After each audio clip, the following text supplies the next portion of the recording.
అందరికీ నమస్కారం అండి. ఆంధ్రప్రదేశ్లో ఎన్నికలు ఎట్టికేలకు చిన్న చిన్న ప్రమాదాలతోటి, హత్యలతోటి, దౌర్జన్యాలతోటి ప్రజల్లో ఉన్న ఐక్యత వల్ల ప్రశాంతంగా ముగిసినాయి. ఇక కొత్త డ్రామా మొదలుపెట్టింది బీజేపీ.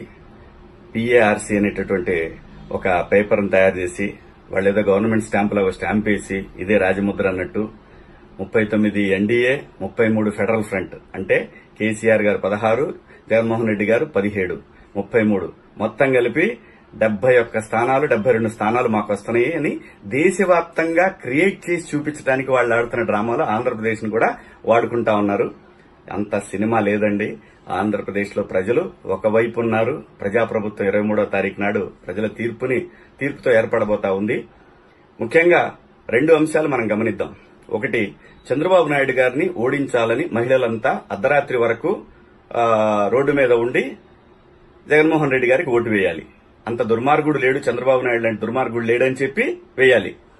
రెండోది, జగన్మోహన్ రెడ్డి గారు రాకపోతే మా బిడ్డల భవిష్యత్తు ఏమవుతుందని భయపడిపోయి మహిళలు, వృద్ధులు అందరూ కూడా కలిసి కట్టుగా జగన్మోహన్ రెడ్డి గారికి ఓటు వేస్తే జగన్మోహన్ రెడ్డి గారు గెలవాలి. ఈ రెండు రీజన్స్ తో జగన్మోహన్ రెడ్డి గారు గెలవాలి. లేకపోతే అబ్సల్యూట్ మెజారిటీతో చంద్రబాబు నాయుడు గారు గెలుస్తారు. ఇదే కదా. దీనికి బీజేపీ ఆడుతున్న డ్రామాని ఉధృతం చేశారు. నిన్న మీరందరూ గమనించండి. ఏమని? చంద్రబాబు నాయుడు ఓడిపోతున్నాడు, జగన్మోహన్ రెడ్డి గారు గెలుస్తున్నారు. ఒక పక్క వీడియోలు రిలీజ్ చేశారు. ఏది? ఇంటర్నల్ వీడియోస్ రిలీజ్ చేశారు.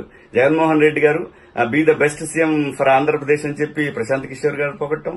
అలాగే చంద్రబాబు నాయుడు గారు ఏదైతే వ్యూహాత్మకంగా దేశవ్యాప్తంగా ఈవీఎంల మీద ప్రాబ్లం జరుగుతుందని ఆయన ఢిల్లీ వెళ్లటం, ఇవన్నింటినీ కూడా ఆయన వీక్నెస్ గా ఓడిపోతున్నారనే దాన్ని చూపించబోయారు నిన్నంతా కూడా వైఎస్ఆర్సీపీ వాళ్ళు. అలాగే తెలుగుదేశం పార్టీ కూడా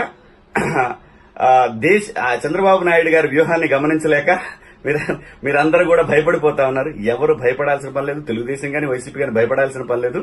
ప్రజాప్రభుత్వం 23వ తారీఖు ఏర్పడబోతా ఉంది. తీర్పు అనూహ్యంగా ఉండబోతా ఉంది. చూద్దాం. అందరూ ప్రశాంతంగా ఉండి ఎవరి పని వాళ్ళు చేసుకోండి. తీర్పు అయిపోయింది. ఈ బెట్టింగ్లు లేదంటే ప్రిడిక్షన్స్ ఇవన్నీ కూడా కేవలం టైంపాస్ తప్పితే టెన్షన్, బీపీ పెరుగుద్ది. ఎండాకాలం అంత బీపీ అవసరం లేదు. ఖచ్చితంగా ప్రజలు వన్ సైడ్ గా ఉన్నారు. చూద్దాం. Be happy, enjoy the summer.